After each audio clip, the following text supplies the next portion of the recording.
website. There you go. And by participating in tonight's workshop, you are granting permission to have your name, voice, and likeness recorded. My name is Anna Peisior. I'm SVP of Community Relations here at Empire State Development. Really grateful for you for taking the time tonight. I will note for tonight, everyone has been placed on mute, and please note, we will walk participants through a phone and Zoom overview when the presentation is over and we're opening into Q&A. And if you're having technical issues, feel free to email atlanticyards@esd.ny.gov, and we will do our best to help you connect. With that, I will turn it over to my colleague, Joel Kolkman. All right, thanks, Anna, and good evening, everyone. If we can go to just that project background cover slide. Okay. Oh yeah, go through all these. All right. Well, thanks everyone for joining us here tonight. Very, very happy to be sharing with you all where we are with the project. And for those of you who have joined us through the community engagement efforts that we held in the fall and into the winter, we'll look forward to sharing with you how some of that engagement has been reflected in the proposal that our colleagues from the development partners and development team are going to share with you later. So again, I'm Joel Kolkman, Senior Vice President of Real Estate Development and Planning at Empire State Development, or ESD. ESD is New York State's economic development agency and the government agency sponsor for the Atlantic Yards project. So I'm joined here tonight by colleagues from ESD, including Anna Peisior and others on the line. Also joined by members from the Atlantic Yards development team, including Joseph McDonnell from Cirrus Real Estate Partners and Anthony Tortora from Elcor, and you'll hear from both of them later in the presentation. So the purpose of tonight's session is to provide an opportunity for Cirrus and Elcor to share with you the details of their proposal for the remaining portions of the Atlantic Yards project. This is a proposal that will be reflected in the forthcoming public approval process, which I'll talk a bit more about those details later on. But first, before I get into that, I know a lot of people have been to meetings and know the history, but just in case a few haven't, we're going to do a short overview of the background and how we got to where we are today. We'll work to make it very brief, though. So if we can go to our site overview slide. Okay, so this is the boundary of the Atlantic Yards project. So this is a 22-acre project area. As you can see, it's bounded from Atlantic Avenue to the north, Dean Street to the south, Vanderbilt Avenue to the east, and Flatbush and 4th Avenues to the west. So the blue outlined buildings reflect buildings that have been completed to date. So you can see, in addition to the arena, of course, there have been 8 residential buildings completed. And the red shows the parcels that are the subject of this presentation and of this proposal, and the remaining portions to be completed. So these include the platform sites. So you can see those along Atlantic Avenue between 6th Avenues and Vanderbilt Avenues.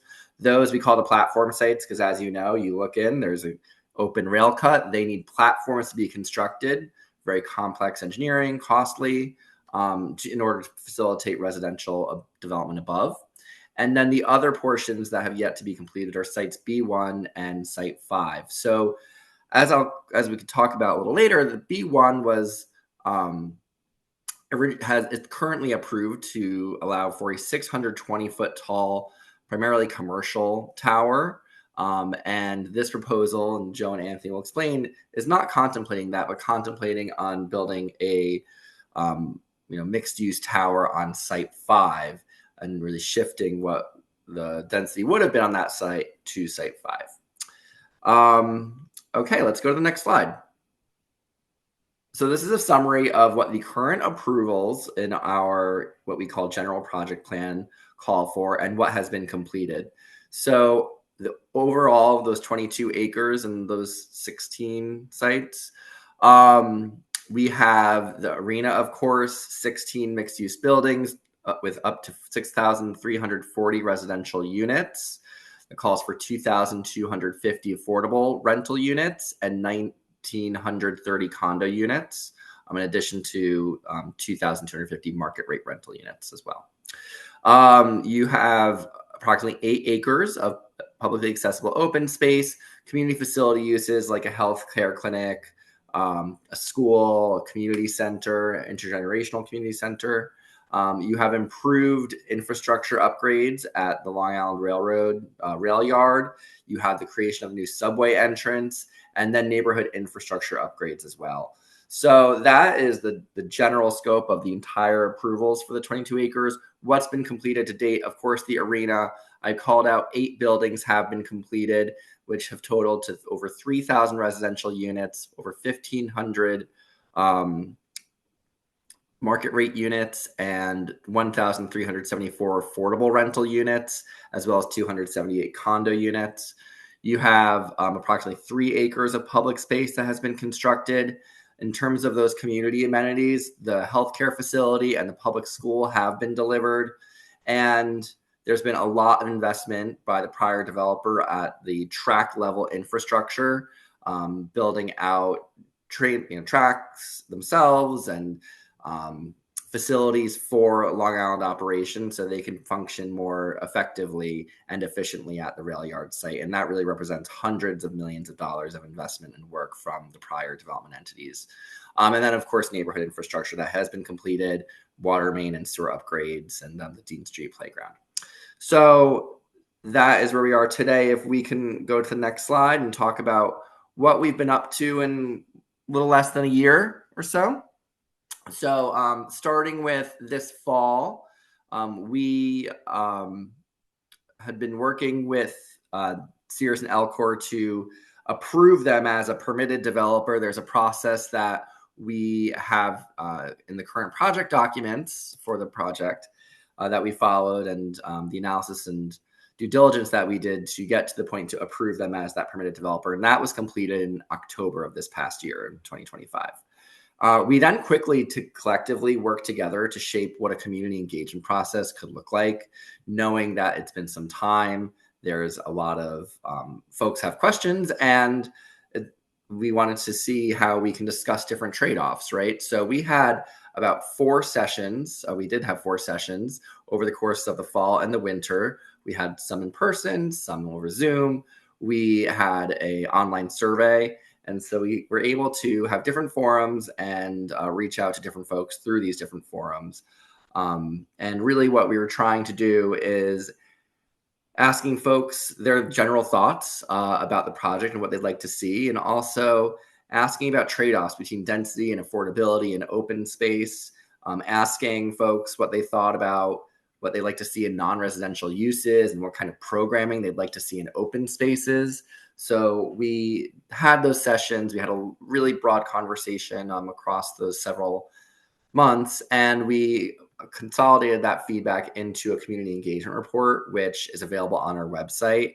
And we will be speaking more to that later. But really what that community engagement report does, it of course summarizes the activities and the feedback, but it also is used by the development team as an input into shaping what their proposal is that they're presenting today. So, and that's something that we've been working collectively or collaboratively with them on as well, and making sure that, feedback on affordability and on the open space and on, different infrastructure improvements is all reflected in their proposal. It was about 2 weeks ago, I think exactly 2 weeks ago, we presented at the Atlantic Yards Community Development Corporation, which is a subsidiary of ESD and is made up of representatives appointed by various elected officials. And we have regular meetings. And at the most recent meeting, the development team presented their proposal for these remaining sites. And that's what the development team will go over later today. So if you listen to that proposal, that meeting, I should say, it will be very similar when Joe and Anthony begin their session. So that's kind of where we are today. Looking ahead, where we're going in the fall, late summer, I want to say, actually, we intend to start the public approval process.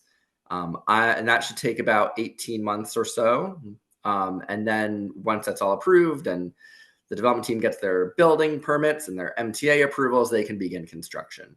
I'm going to spend some time talking about the public approval process and the various inputs there, because this for us is an opportunity to make sure that folks are aware of this all coming up and how they can best engage in the process and keep up to date on the milestones that are coming up. So let's go to the next slide. All right, so there are two components here in our public approvals that if I could break it out, there's the general project plan, and then there is the environmental review. So I'm going to start with the general project plan. So through its governing legislation, ESD has the ability to override local zoning, acquire and dispose of property, provide public assistance, and offer financial incentives such as payment in lieu of taxes. This is all, again, tools that we have pursuant to our governing legislation.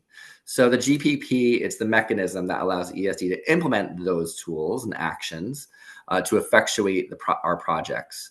So the document itself consists of a project narrative, an explanation of the benefits provided, key financial terms of a transaction, and the actions being approved. So, as an example, zoning overrides would be one of them. So as part of the GPP process, there are public hearings. So for Atlantic Yards, this public hearing coincides with the mandated public hearings that happen along with SECRA. So we'll talk a bit about when those happen, but GPPs require public hearings. We have them aligned with the environmental review public hearings. Just on the left table there is just what you can see in terms of the modifications to the GPP over the course of several years. And which is where we got into our most recent approvals and why we're kind of here now. Let's go to SECRA. So SECRA stands for the New York State Environmental Quality Review Act. It requires all state and governmental agencies to incorporate consideration of environmental impacts when undertaking projects that require discretionary actions. And among such actions would be land use approvals, so zoning overrides, or funding. So SECRA requires an analysis of topics such as land use, community facility, traffic, noise, shadows. There are others. There's probably up to 20 or so categories, which we call chapters. There's different chapters of the analysis. When certain thresholds for different chapters are exceeded, an environmental impact statement must be prepared. So this is a very thorough, in-depth analysis and ultimately report that is used throughout the public engagement or public review process.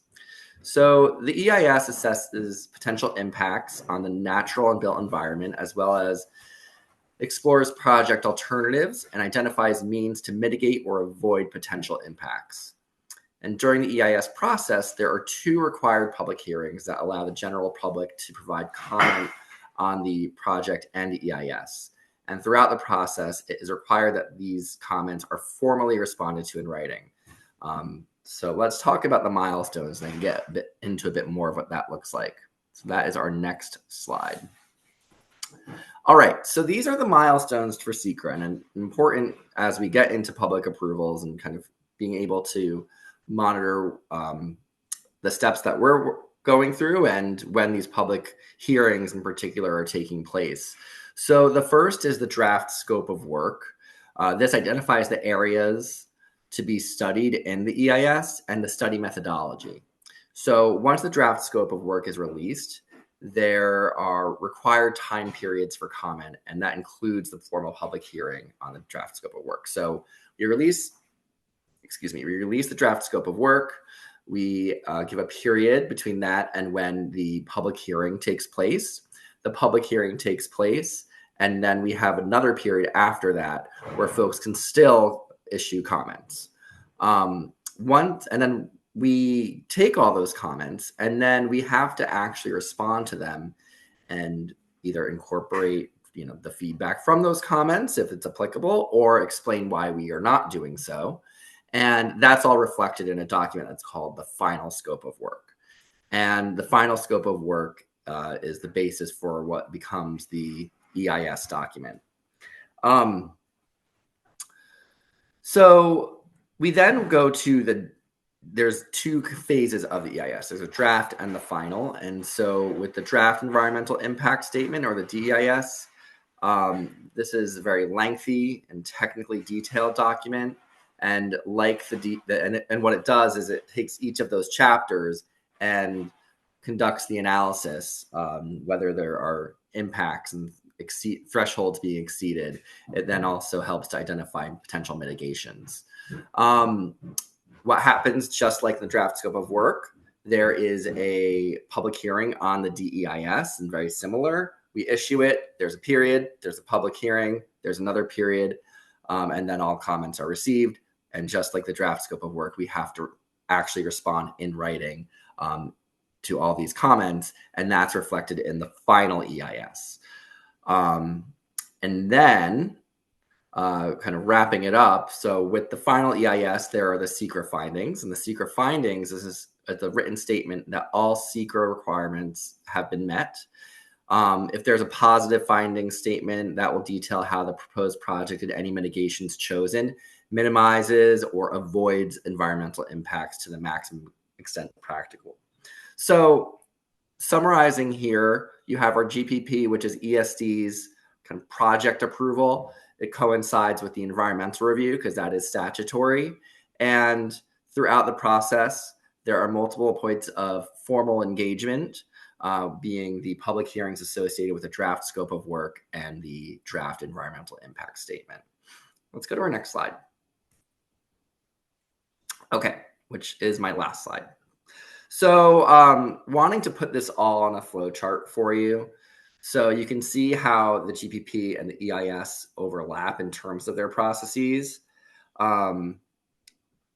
I want to make it note that, yes, there are these two formal public hearings, but ESD and the development team, we are committed and plan to continue to go out and speak with the community, speak with community boards, neighborhood organizations, elected officials, of course, tenant associations, really a broad range of stakeholders throughout this process.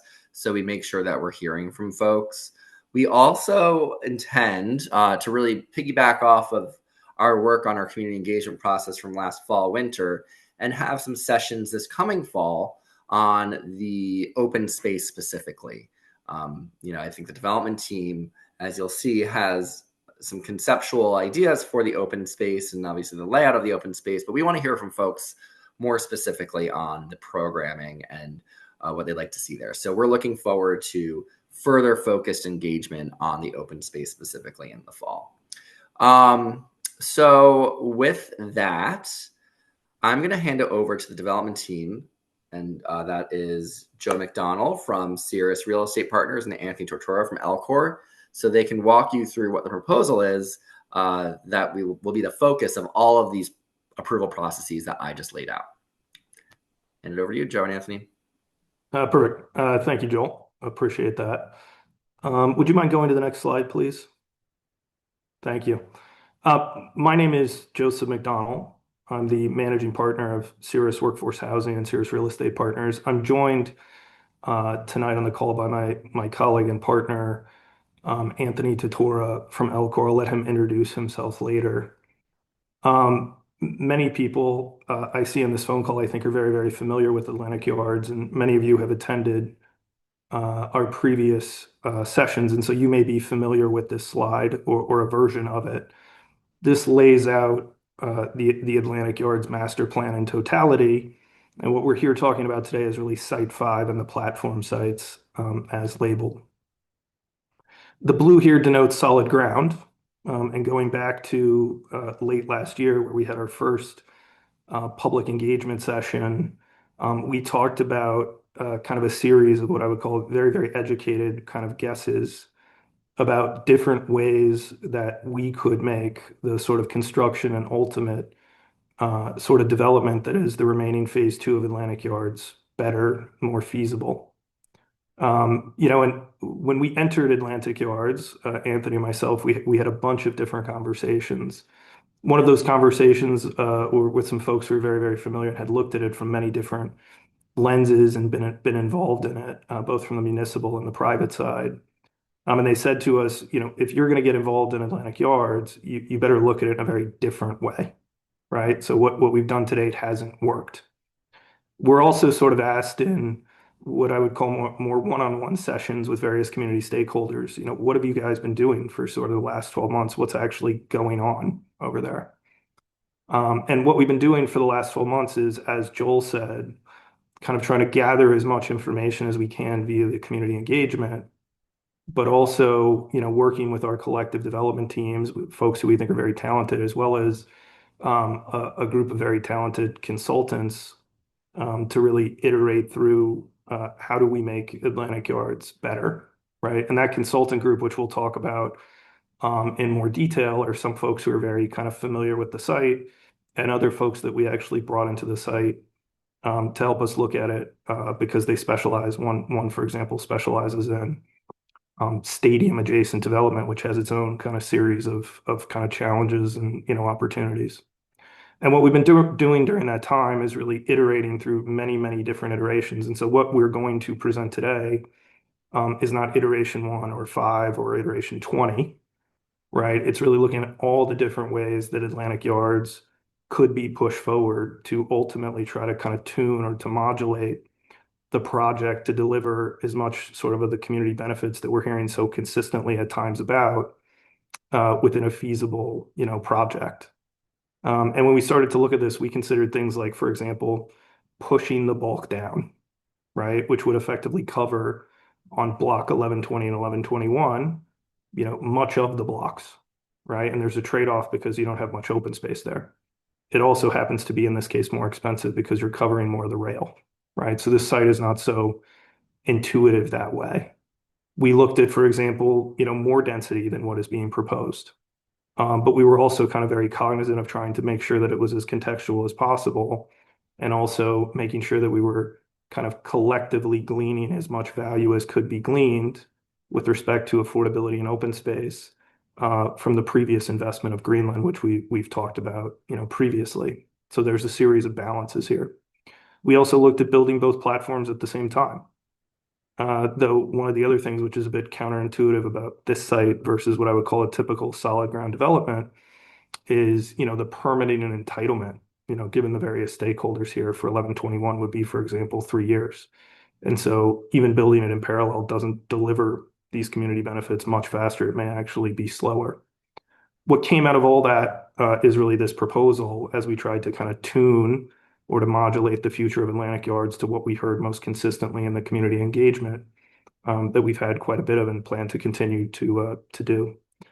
The other thing I would say is that through all that work, those sort of what I would call educated assumptions generally prove to be correct, right? So we are now at a place where the assumption that we could decouple B6 such that 1120 could be built while B6 is being delivered, therefore bringing affordability forward in time quite substantially, so that you potentially have income restricted housing and other housing being lived in here in the early 2030s, not the 2040s, as was under a sequential plan, has proven from an engineering and architectural kind of perspective to prove out.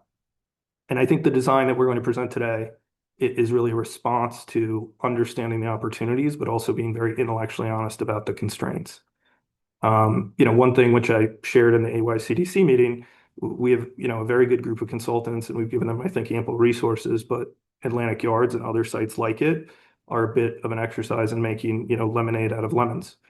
Even once this platform is built, building on top of it is not as straightforward as building on a solid ground site two or three blocks away. Simply not the same thing. All that being said, I think we've come to a place where we have a feasible, faster Atlantic Yards, which offers more total community benefits than many people here thought were possible even a year ago when we entered. And we're very happy to be presenting it here today. Can we go to the next slide, please? Right. And so over the last year, and this started, before we were formally named, as the permitted developer team, we've had various types of community engagement, both public and private, many different forums, quantitative and qualitative community engagement.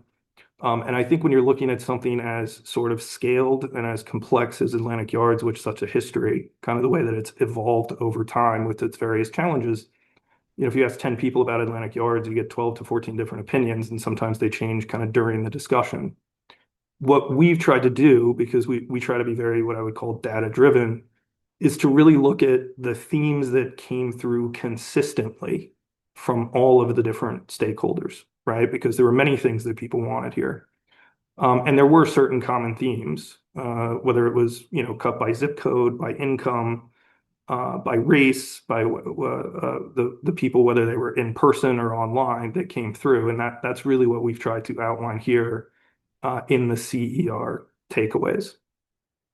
One thing that we heard very strongly was a need for affordability, not in the 2040s, right? Find a way to do it faster. The project was delayed as it is. We acknowledge that. What we're presenting today is 40% more than affordability than originally contemplated, with 75% of those units going to low and very low income households. We also heard an overwhelming call for making space within this development across income spectrums, including moderate income New Yorkers.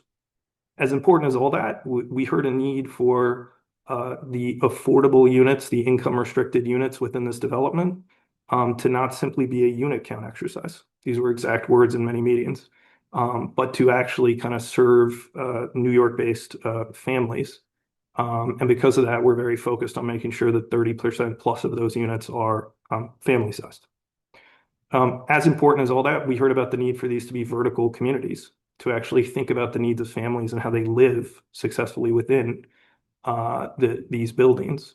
And that comes to many things, including open space. So one of the first engagement sessions we had, we talked about a bit of a trade-off between lot coverage, right? So sort of shorter, bulkier buildings, and having less lot coverage, but achieving more affordability through increased bulk, but making sure that we had, for example, more contiguous, uninterrupted open space. And what we're coming with today is over 2 acres on 1120 alone.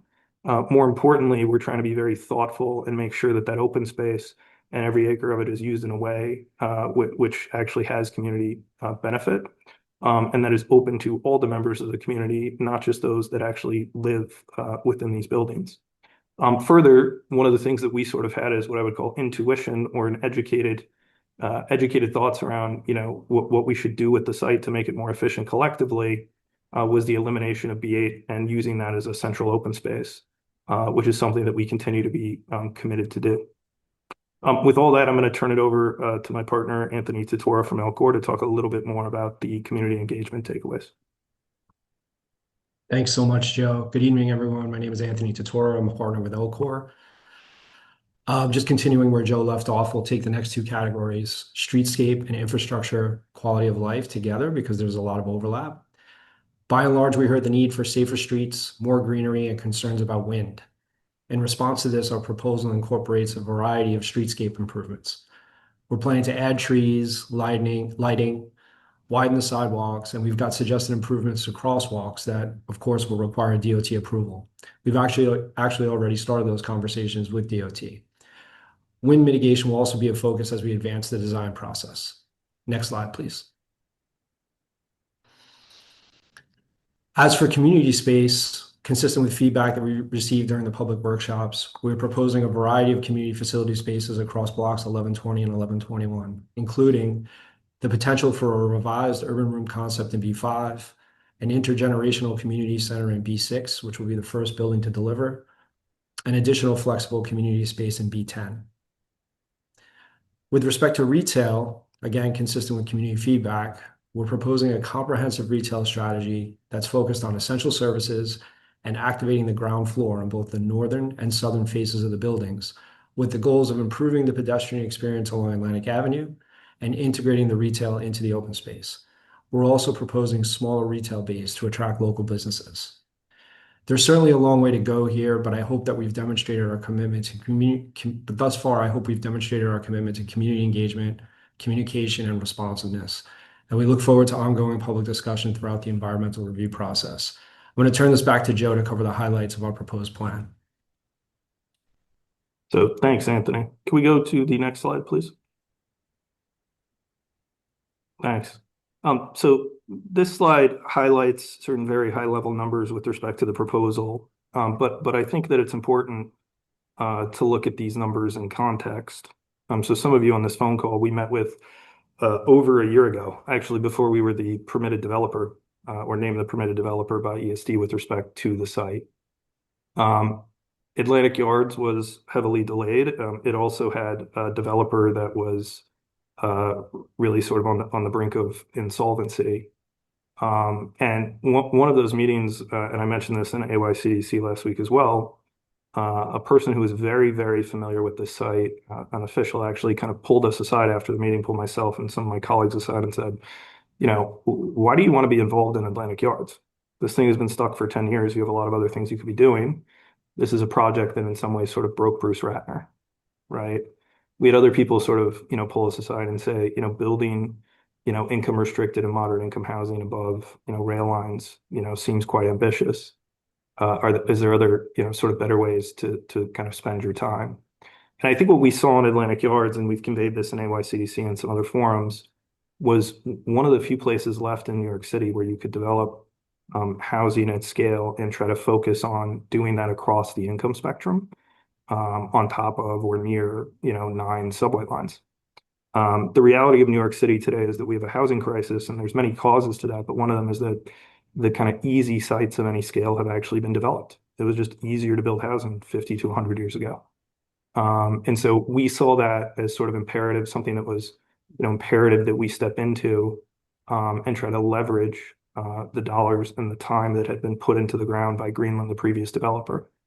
And to contextualize the number on the page, 1,200 income restricted units is approximately 40% more than what was originally planned. We planned for 75% of those units to go to low and or very low income households. We'll talk a little bit more about that in detail in a few slides.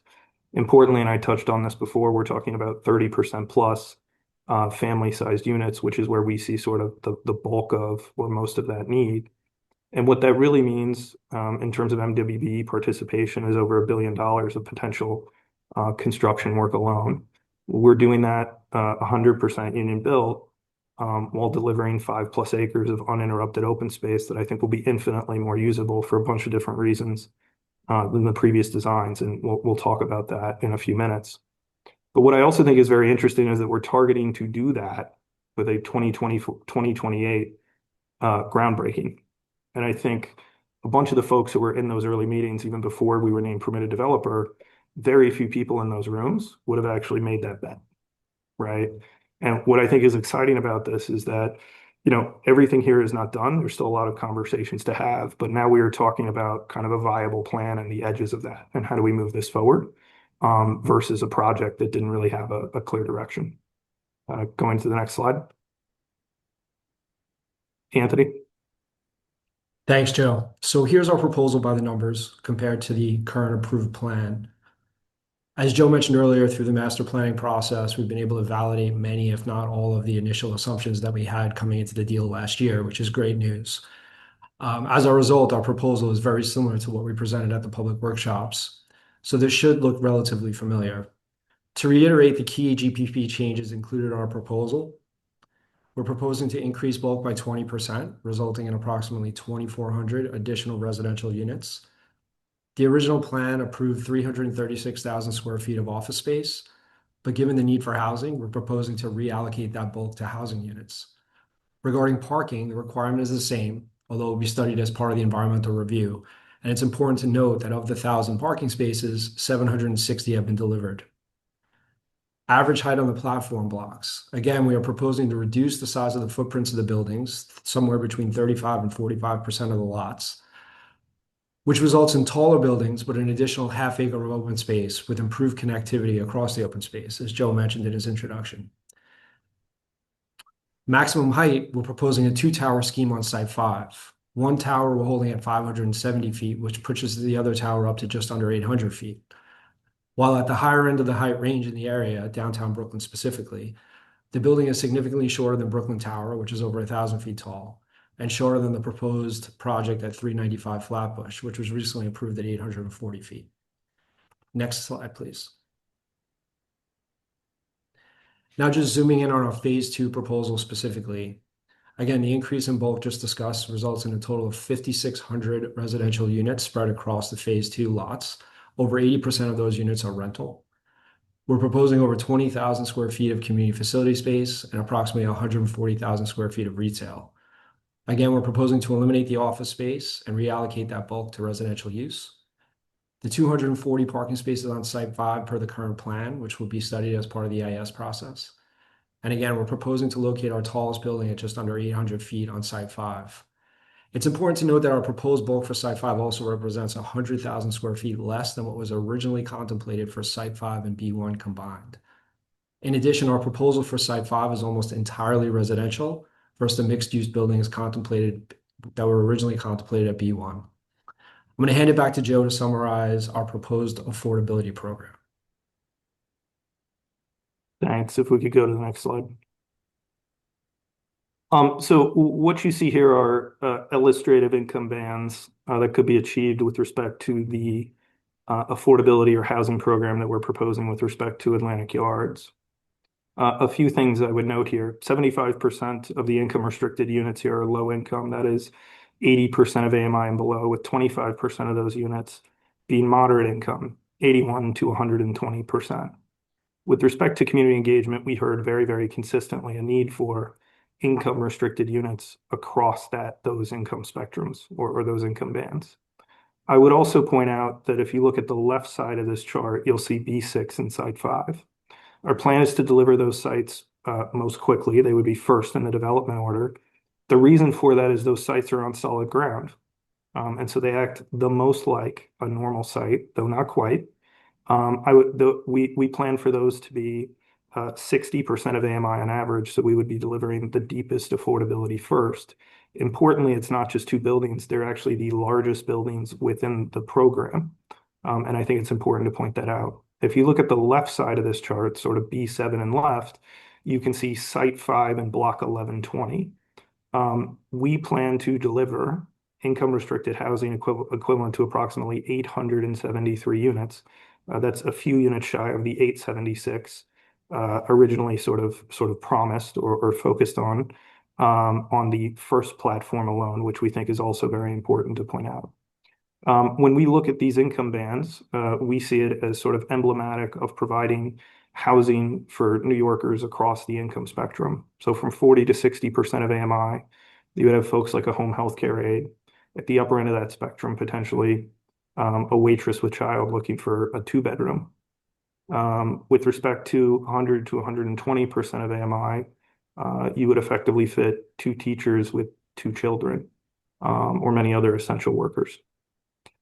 We think that delivering over 1,200 units with respect to Atlantic Yards is a huge step forward, and really possible to do, given how focused that we have collectively been on leveraging the significant, not just money, but time, which were put into the ground previously by Greenland, the previous developer, who simply through dollars is actually the largest subsidy provider to Atlantic Yards. Going to the next page.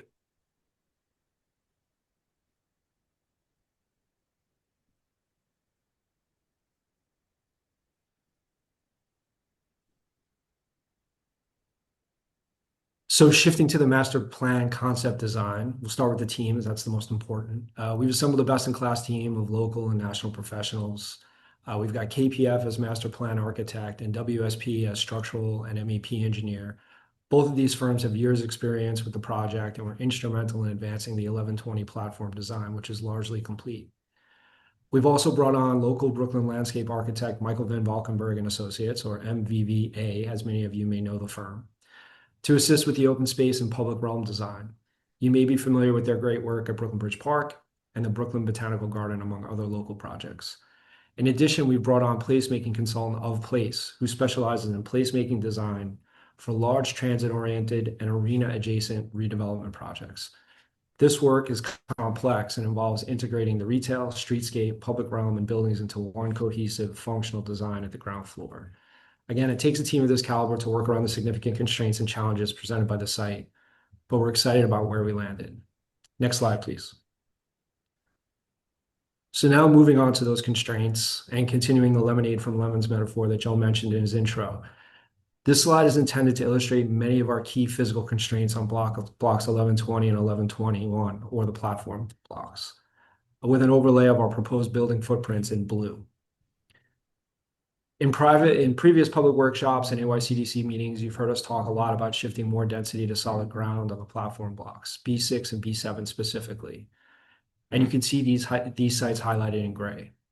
We've also spent a lot of time talking about how we were going to leverage prior investments in foundation and utility infrastructure, all of which are highlighted in pink. But we haven't talked as much about are the fixed platform design constraints. Again, the design for 1120 is just about complete, so we're working hard to avoid making any changes. Some examples of these constraints include the MTA access ramp on B5, which you can see shaded in purple on the left-hand side of block 1120. This ramp provides the Long Island Railroad access to the train yard from 6th Avenue.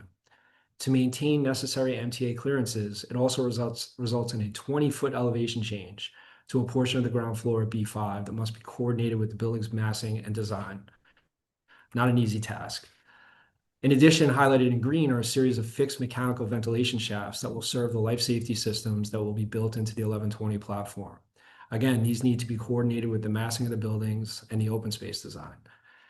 As you can see, as part of our move to shift B6 and B7 to the solid ground to the north, we were able to just fit the buildings just north of the shafts, and actually a large fan room that actually extends between those shafts on the B6 parcel. In addition to the shafts, we also had to work around Long Island Railroad's future fire command station, highlighted in yellow, which will be located at the southeast corner of block 1120 and must be coordinated when coming up with our open space concepts. Again, these are just a few of the constraints that we're working with, but evidence some of the challenges that we have on the site. I'm going to hand it back to Joe now to summarize the evolution of the GPP over time.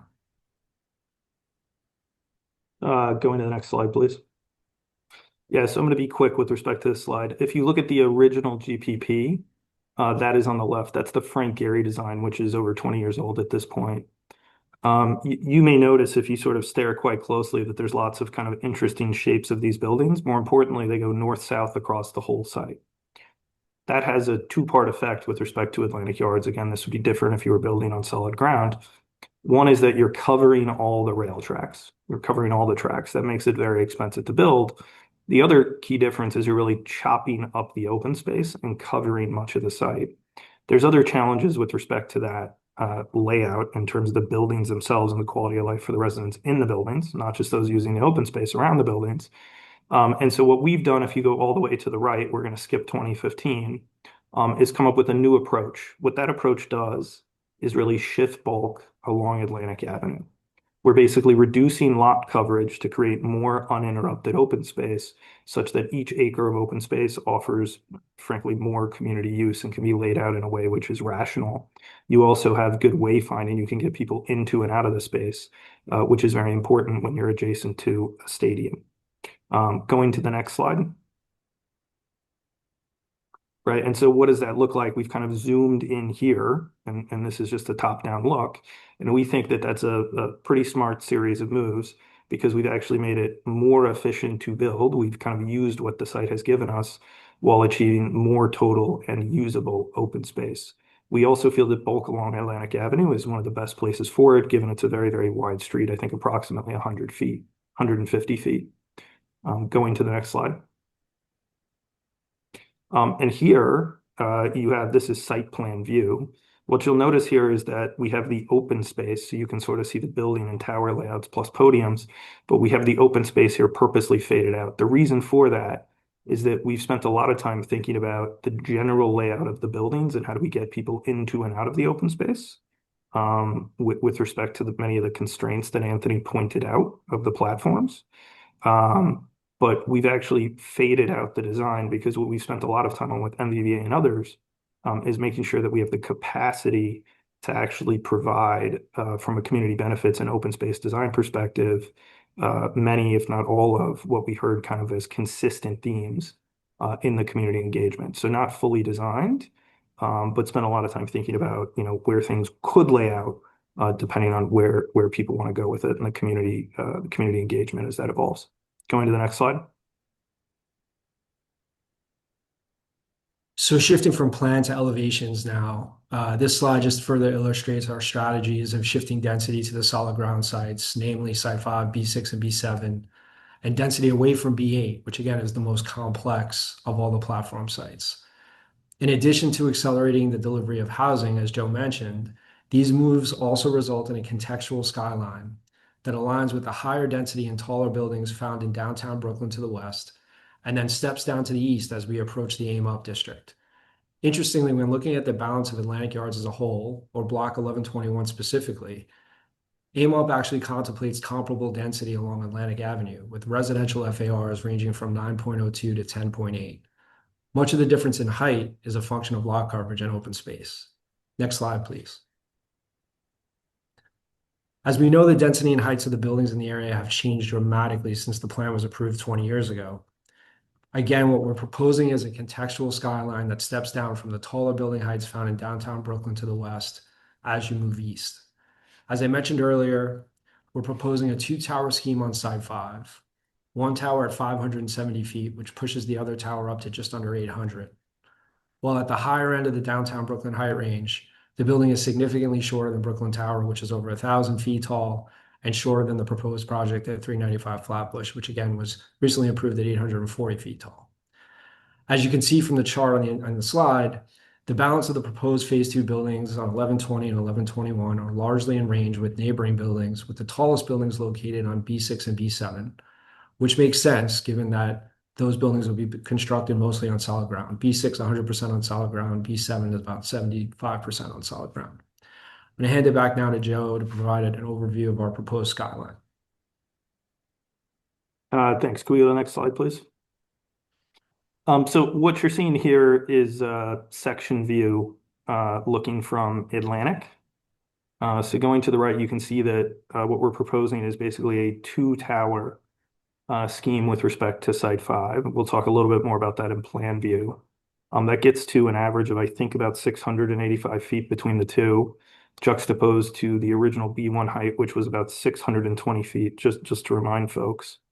The average height from B5 to B10, we refer to those as 1120 or 1121, the platform sites, is just over 560 feet. If you actually included B8 in that average, it would be about 470 feet. And as Anthony pointed out, we really we're very focused on making sure that as we sort of move from B7 and B6, the solid ground sites, to B9 and B10, that we sort of push those down in height to be more contextual. And I believe those are about a 10 to 11 FAR once you get to B10, similar to other rezonings done in the area. Going to the next slide. So just picking up here what Joe was describing. So based on this 3D bird's eye view of our proposed Phase 2 skyline, you can begin to appreciate our thoughts with respect to building placement, facade and podium articulation, as well as the building's relationship to Atlantic Avenue and the integration of open space. While certainly tall, these buildings will not simply be a collection of housing units. It will be dynamic, highly amenitized residential communities that will include 30% family-size units across a variety of unit types. All residents will also have direct access to parks and open space, a variety of interior and exterior amenity spaces that are flexible and responsive to family needs, safer streets and mobility, and integrated retail for essential services and community facility spaces, among other things. Also, you can begin to see the potential for a 2-tower scheme on Site 5. You can see that we've oriented these towers towards the wide streets, Flatbush Avenue, Atlantic Avenue, and 4th Avenue. The goal here is preserving the existing residential scale of Pacific Street to the greatest extent possible. As I mentioned earlier, the proposed bulk for Site 5 also represents 100,000 square feet less than what was originally contemplated for Site 5 and B1 combined. In addition, our proposal for Site 5 is almost entirely residential versus the mixed-use building originally contemplated at B1. I'm going to now transition back to Joe for an overview of our proposed site plan of Site 5. Sure. So next page, please. Next slide. So as Anthony said, this is plan view with respect to Site 5. What you can see here is that we've attempted to the greatest extent possible to twist the bulk onto Flatbush Atlantic. These are two wider streets, importantly to twist that bulk off of Pacific Street. What we envision here is a podium structure which is contextual to the height of a Brooklyn townhouse. It may actually take kind of materiality inspiration from those townhouses. We also envision the entrances along Pacific Street to be strictly residential. And we spent a lot of time thinking about from the feasibility side, and you can see the curb cut on Pacific Street, how we effectively put internal loading docks within the podium of Site 5 to make sure that you don't have, delivery trucks and the types of vehicles that service residential buildings idling on Pacific Street for long periods of time. Importantly, and many people on this phone call are probably aware, DOT is engaged in a study, and we are actually a proponent of Pacific Street becoming a shared street and maintaining and hopefully improving upon the residential character of the street, including things like street trees. So a lot of work to be done here from the design side, but we think overall, very good start on the conceptual side to make sure that Pacific Street is maintained versus the PC Richards and the Models or the Brooklyn basketball camp, which are currently there today. Going to the next slide. So retail and ground floor activation on the platform blocks. This slide illustrates our strategy of activating the ground floor of each of the buildings with retail spaces on both the north and south faces. This ensures integration with Atlantic Avenue, the open space, and the surrounding community. As you can see, most retail spaces provide access to both Atlantic and the open space. And again, consistent with community feedback, our goal is authentic Brooklyn scale retail that could accommodate small private businesses, not big box retail. Accordingly, these retail spaces average between 3,000 and 4,000 square feet, which in many cases can be further subdivided. You could also see how we're trying to improve both the east-west and north-south connectivity with the arena and the surrounding area, consistent with the principles of the original plan. Next slide, please. So while the open space program has not been finalized, the 5.5 acres of open space on the platform blocks provides the capacity for a variety of active and passive uses. Some of the program elements that we're exploring include generous entry plazas focused on connectivity, improved streetscapes and better access to streets, event lawns that can be used to provide a variety of programming, more shaded areas with additional seating, sports courts, play spaces for children, picnic areas, and water features, among others. Next slide, please. And related to the open space, we heard the community's desire for community facility spaces that serve residents of all ages. In response to that, we're proposing several spaces that could provide a variety of services. First, a revamped urban room concept in B5, which, again, continuing the theme of making lemonade out of lemons, involves converting an extremely challenging portion of B5 that includes a 20-foot elevation change that I mentioned earlier, which is related to the MTA access ramp below, to a dynamic space with unique views that can be connected to the open space in creative ways that can facilitate a variety of programming opportunities. We're also proposing the intergenerational community facility in B6, consistent with the original plan. It's worth mentioning that B6 will be the first to deliver, and flexible community space in B10. So while the details of programming and operation haven't been finalized, we envision that these facilities could provide a variety of community services like senior care, childcare, and job training, among others. I'm going to hand it back to Joe to review some conceptual renderings that we've prepared for you this evening. Sure. So hopefully that overview gave you a sense of the amount of time and effort that has gone into trying to rethink Atlantic Yards and sort of use design as a response to the various constraints to ultimately deliver kind of a better, more feasible plan that provides more of what the community wants. And ultimately, our goals are to provide at Cirrus Workforce Housing and LCOR within a feasible and resilient proposal.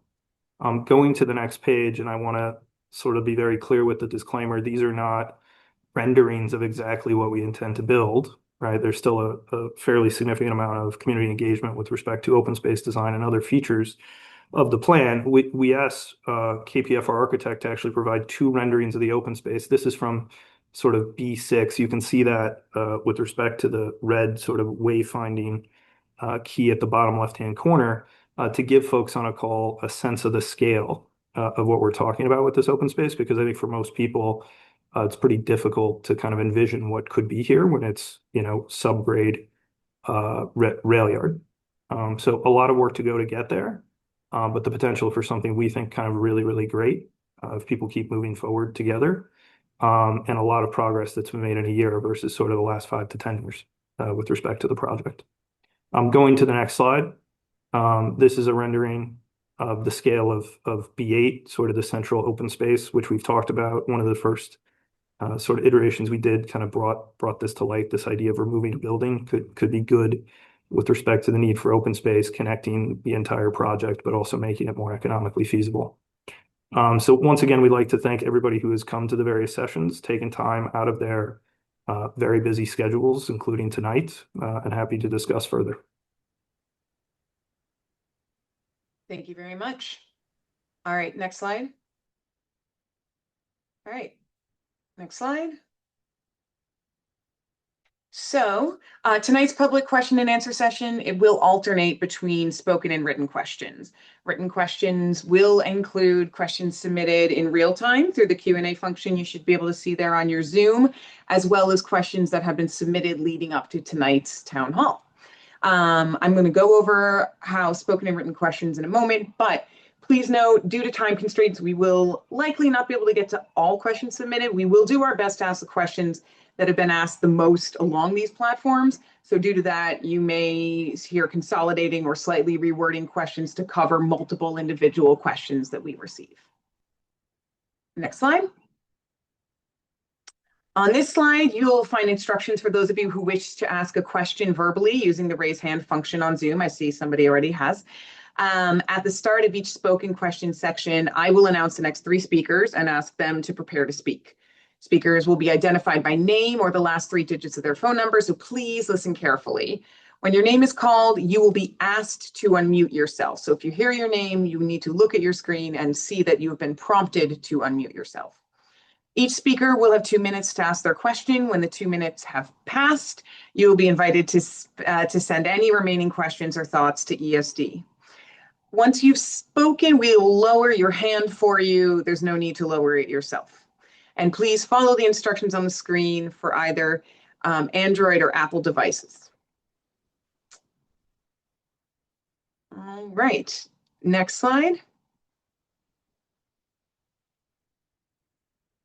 Next slide. Great, thank you very much. And with that, we can get started on the Q&A. All right. We are going to begin with speakers. So we will be hearing from Tricia Lewison, Isaac KD, and Dennis Ebrick. We will begin with Tricia Lewison.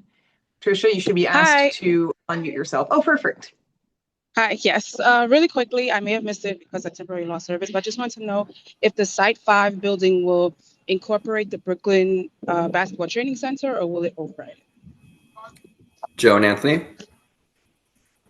So we've had various conversations with BSC about trying to maintain the basketball center. Those conversations are not finalized yet. We've heard from various folks in the community that is something that they'd like to have around. We're also thinking about different places in the potential overall project that it could go, but that has not been finalized.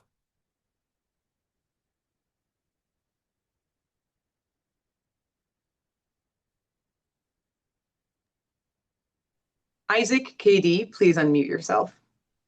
Hey.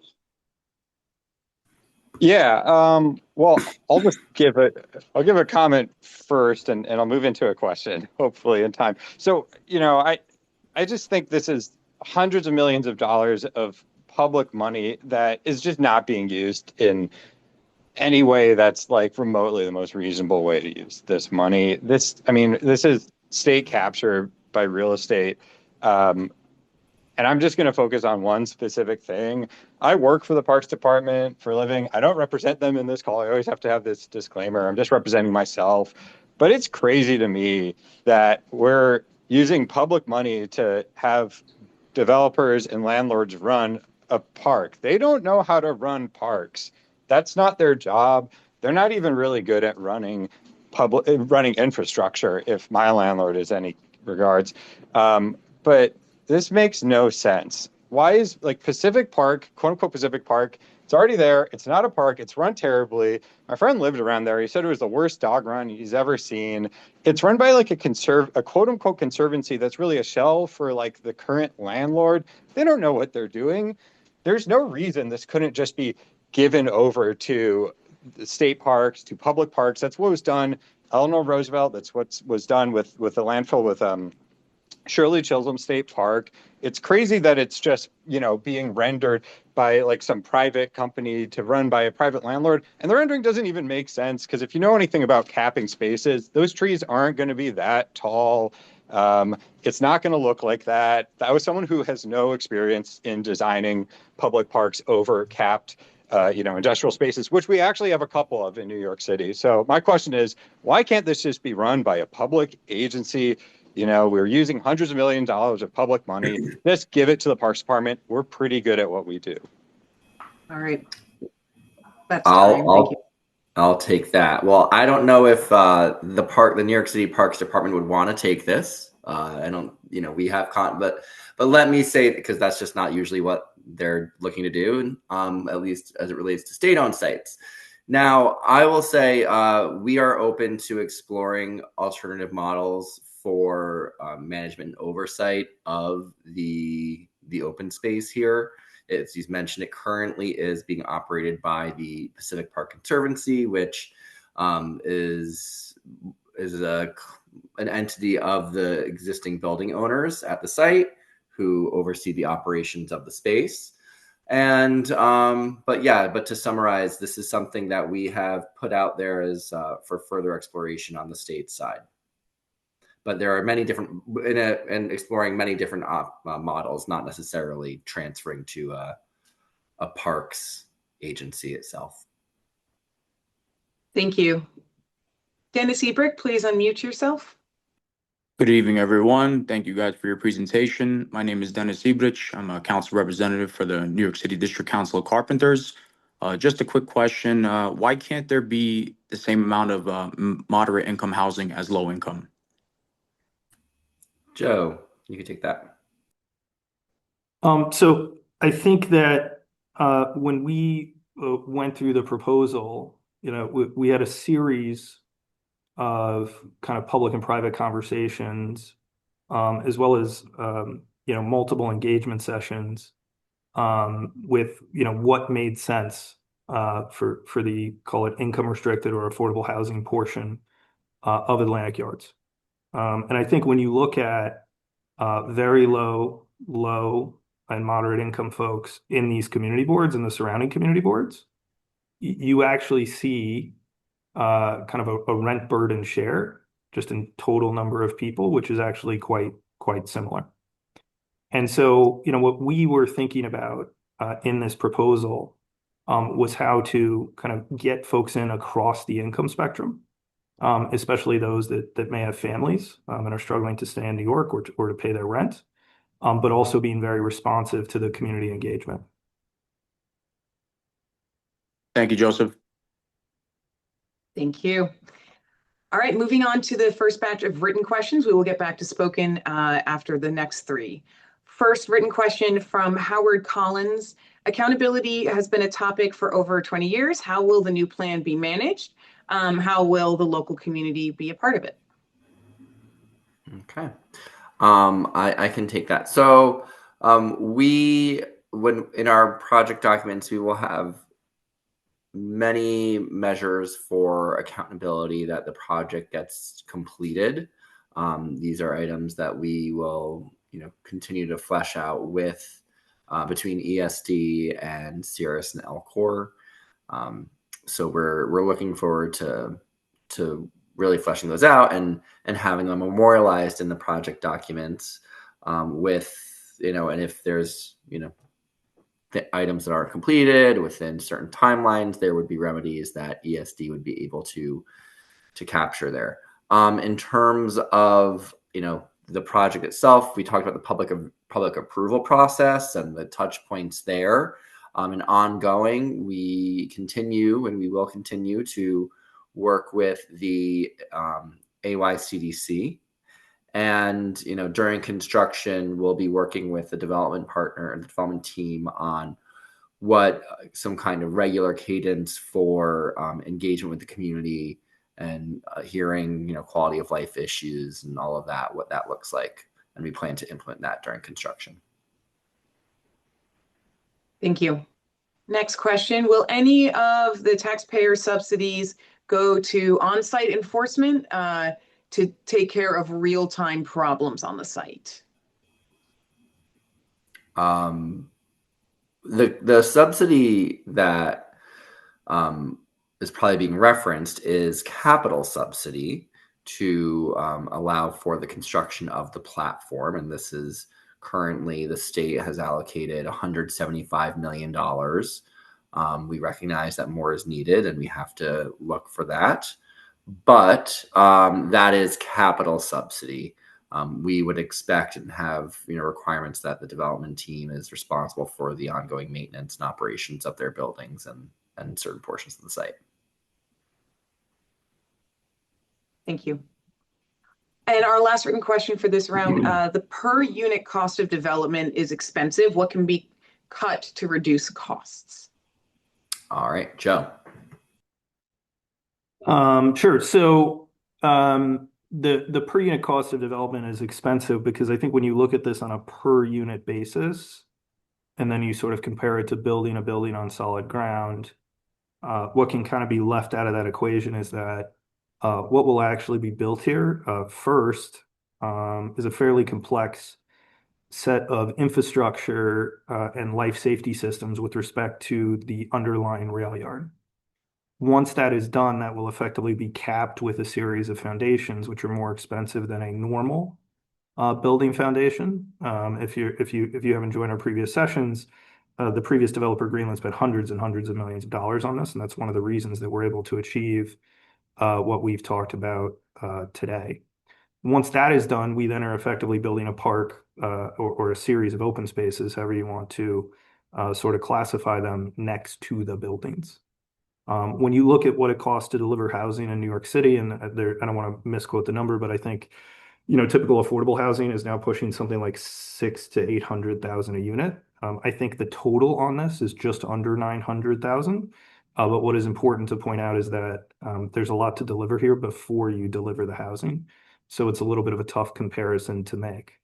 With respect to making it cheaper, that's been a lot of the last year, right? We've really been trying to sort of put bulk here where it can be built most efficiently, given those first things to be built that I referenced earlier, and also make sure that we capture the most sort of collective benefit from the time and dollars that the previous developer Greenland spent in the site.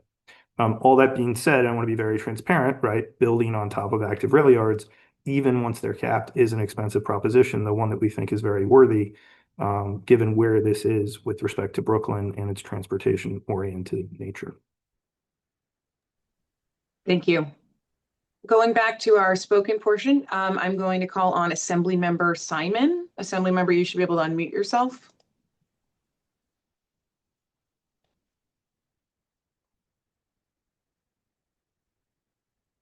We can't hear you, Assemblymember, if you have unmuted. I see you. You remain unmuted. You remain muted. Sorry, we can't hear you. It wasn't doing it. It was, I There kept you are. pressing it. Great. Sorry. There you are. So thank you. So I have a couple of questions. One is, and one is a comment, and that is, it's really not helpful to compare the heights to the Brooklyn Tower, which is kind of sui generis, and the only thing that is 1,000 feet tall, and a very, small site, right? So that's not really the context. It's not really precedential in that way. And the other thing is, we know that site one, right, B1, was going to be partially commercial and housing. The market is housing. There's no question. But it's really kind of doesn't make people feel more strongly about site 5 because it could have been across the street, but for the fact that the prior developer didn't build what it was that was originally planned there. The other issue I want to just raise is I still think that we are missing the boat in affordability. I know there's a term affordable of 80%, but really and truly, Brooklynites are well below that, and the need is so much more below 80% and even below 60. And that's what was provided for, not enough, but we're provided for more than this in the original plan. We would like to see that happen. And also, when it comes to the accountability, I'm glad to hear there will be some provisions, but as you know, we have had a history of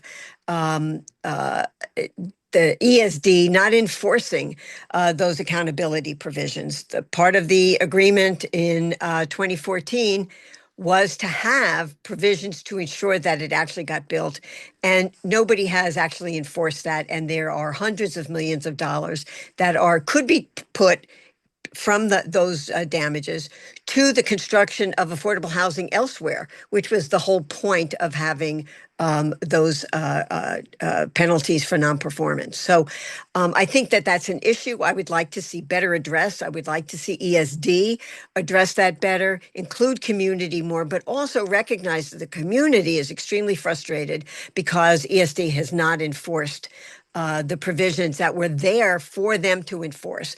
And so I think that there's an awful lot of trust that the community needs to have in ESD that we never had a lot of and we have less of now. So I just think that that's something that needs to be addressed in a more robust way going forward. Thank you. Thank you, Assemblymember. All right, next up is Samantha Martin and then Angelica Radochinsky. Samantha, you should be able to unmute yourself. Hi, can everyone hear me? Mm-hmm. All We right. can.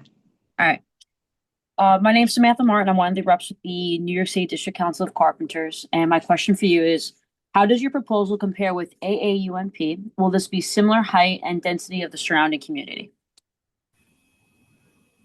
Joe and Anthony, you can take that. Anthony, do you want to take that one, or would you like? Yeah, I could jump in here. Thanks, Joe. Thanks so much for your question. So the AIM-UP district contemplates several different zoning sub-districts within it.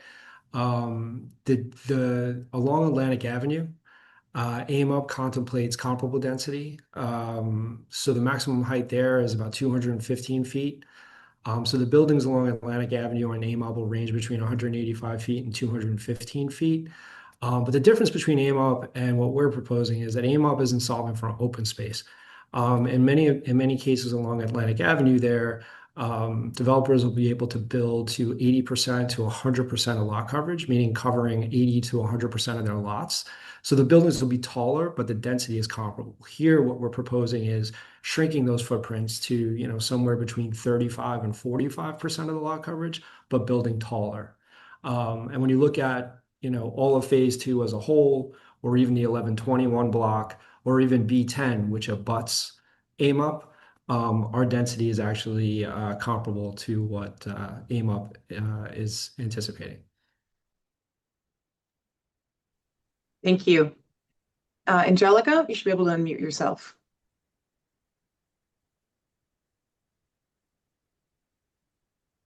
Hi, how are you? Can you hear me? Are you able We to hear can. me? Okay, Yes. perfect. We can. Okay, great.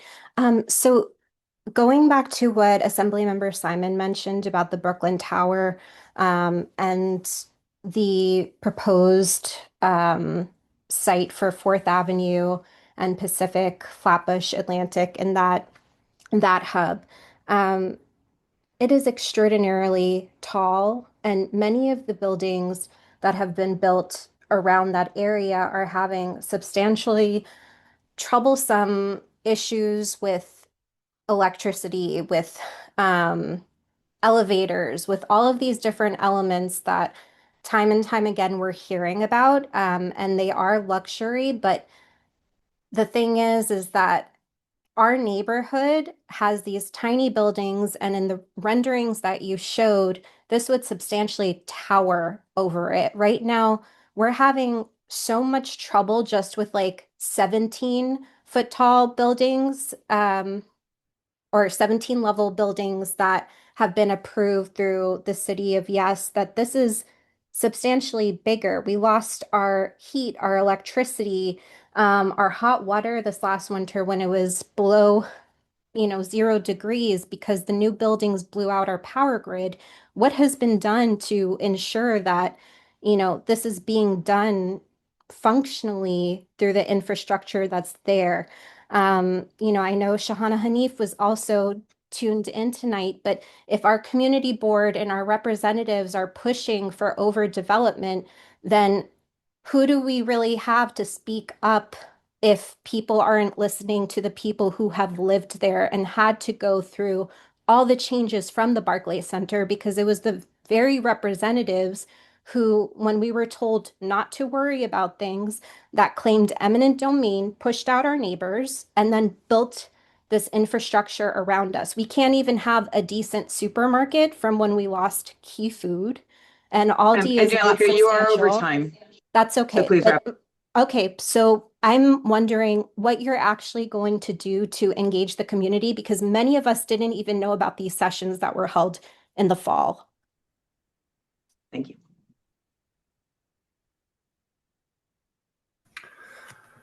So the questions in engaging the community, for any of these sessions, we have communicated with the elected officials and other local organizations to get the word out.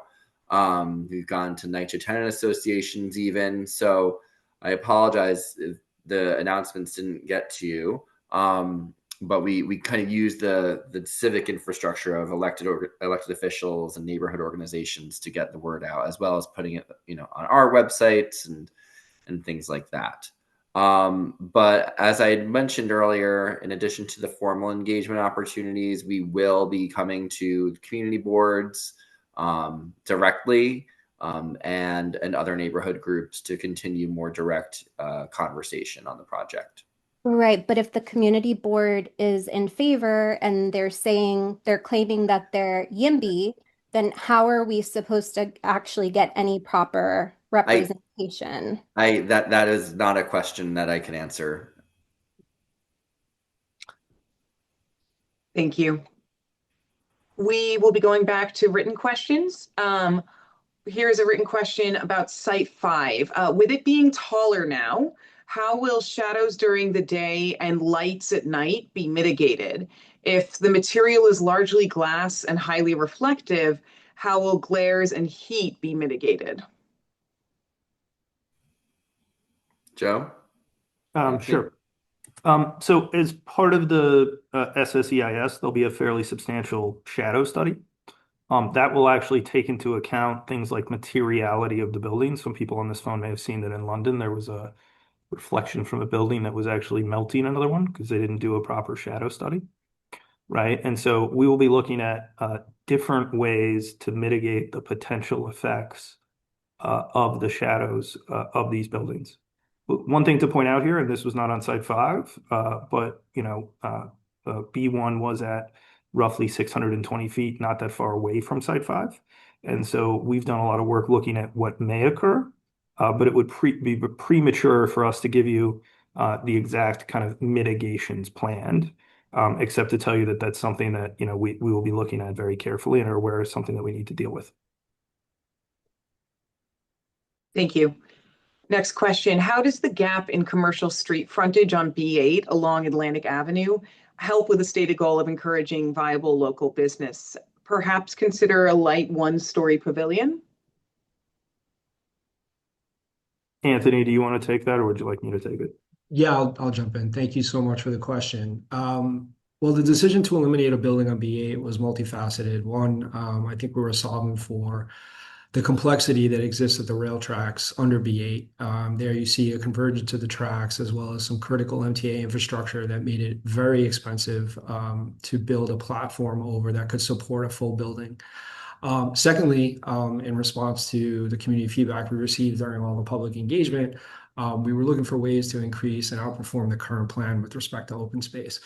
We also heard that open space, more than just the amount of open space, it was the quality of that open space and the connectivity of that open space across all the sites.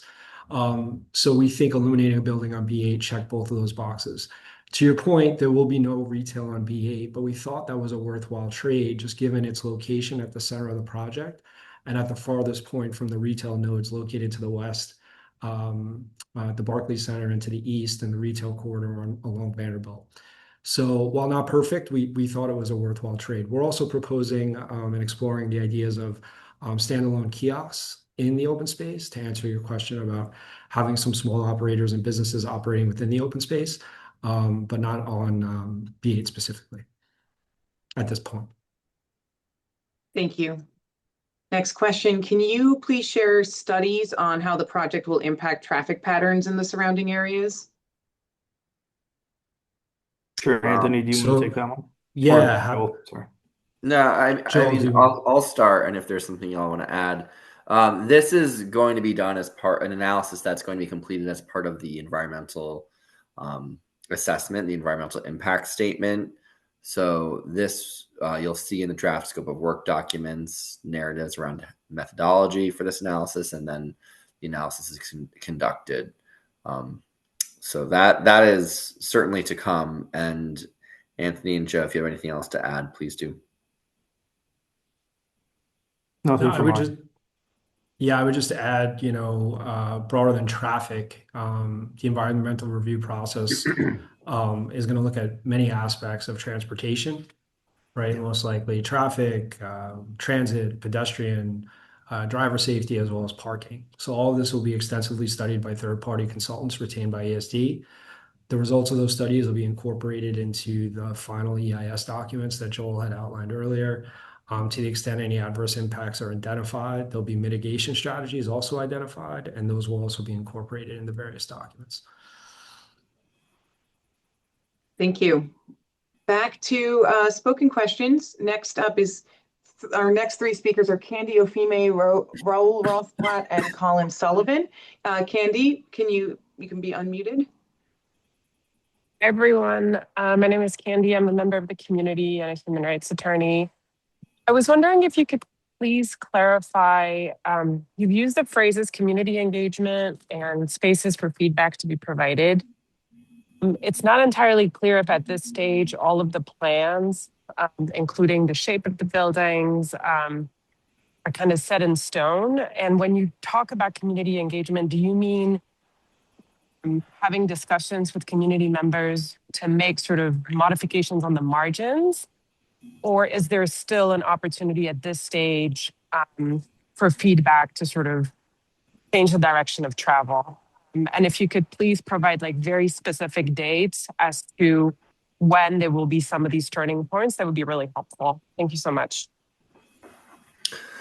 So I think, this is the proposal that is going to be presented as part of the official public approval process. So this is what folks will be able to provide feedback on, that we will need to respond to or incorporate. At this stage, there's many different factors at play, both from the design of the buildings, the programming of the buildings, the affordability of the buildings, but also the overall project economics and financing of a platform that's very expensive. So all these factors are at play and kind of constantly being looked at by us and the development team here. So right now, there could be parts of the project that may be changed in a more meaningful way. There may not be, but that's too early to say right now. But what we really are looking for in the ongoing conversations that we're having is to hear what folks' real concerns are and work then on our side to do our best to address them. And then in terms of dates, we don't have any dates set right now. What I can say, though, is that we are looking to start the official process by the end of August. So that would be the release of the draft scope of work. We then have 30 days between the release of that document and the public hearing. So we're looking to have the document released by the end of August, with a public hearing to be held by the end of September. And that's on that first step document as part of the environmental review process here. Thank you. Next up, Raul Rothblatt. You should be able to unmute yourself. Hi, good evening. Thanks for the opportunity to speak.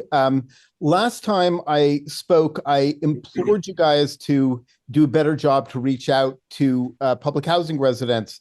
I think so far from what we've seen, there's been the people who engaged in the process are scandalously skewed towards the very rich. A lot of people in your own numbers earn $150,000 in their households. And I don't think we're really having a community engagement if there's so many people, majority of people earning at that income. You mentioned that you went out to public housing. Great. I would like to see much more of that, and not just email announcements, physical paper things where you're actually talking to people to actually engage them, because I think the numbers that you're throwing out, I don't think people realize what you term as moderate income housing is really very rich, very high income for a lot of people who need it. And I really hope you start to rephrase your language, because what you call moderate housing, and even the people who are when I've spoken to union members, they didn't realize that a lot of the union members would not qualify to live in this housing because it would be more expensive than what they're doing. So I really want to urge you to have a much greater impact. Also, on a totally different subject, that as far as the density, this really is extremely dense. If you compare it to other projects in the world, it's probably the most dense project in the United States. And if you look to projects outside of the United States, it's comparable to some in Asia, I believe in Singapore. But even there, they face waterfronts, they face water, whereas this project is going to face downtown Brooklyn, which is also going to be extremely dense. So really, I think there needs to be a much more serious discussion. And I invite you to come to my block association. I'm president of my block association. Please come visit it. We'll welcome you to have further dialogue. Thank you very much. Thank you. Thank you. Yeah, and we welcome that. So please do send the information about the block association. Thank you. Pass it along to Joel. Oh, me? Yep. I mean, in terms of the outreach, for the engagement that was done in the fall, we physically went to tenant associations and handed out flyers. Can't say that we actually went there and had the engagement sessions there, right? And I think that's what you're getting at. But we were really trying to get the word out. But noted on those comments, and we'll continue to think about how we're directly engaging folks from NYCHA communities. Yeah, I would also just add on the density side, I think if you look at this per acre, this project as proposed is approximately 500 units per acre. When you look at New York City generally, I think there's many New York City residential buildings that are above that. And there's also precedent within downtown Brooklyn itself, within I think a few hundred feet of the site, of projects which are kind of double the density per acre. The reality is New York and downtown Brooklyn is becoming more dense. We're spending a lot of time thinking about how do we make sure that density in bulk has the least impact possible. But I think it is a reality of a New York that has a housing crisis, as I mentioned in our presentation, for many different reasons, but one of which is that land is very, very dear. You don't see these types of housing crises in places like Phoenix, right? And the trade-offs that we're making here are something that we've tried to tune based on the community engagement, though it's never going to be perfect. I also mentioned earlier in the presentation that we really tried to cut the data in many different ways, and when you actually look at the responses in the data that we got, we cut it by various different income bands, and there wasn't any kind of significant change, right? But I do appreciate the comment as well as the invite to speak in person. It's likely we will take you up on that. Thank you. Colin Sullivan, you should be able to unmute yourself.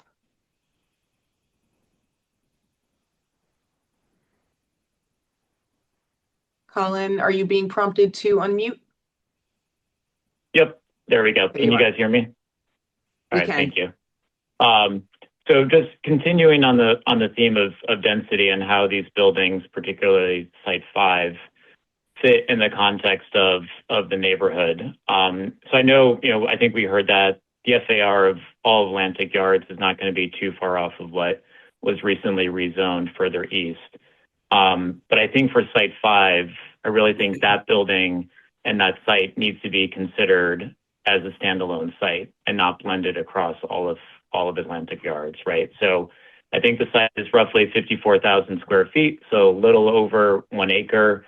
As the previous commentator said, slated to be one of the densest sites anywhere in the city, more commensurate with Hudson Yards than, low-rise, brownstone Brooklyn.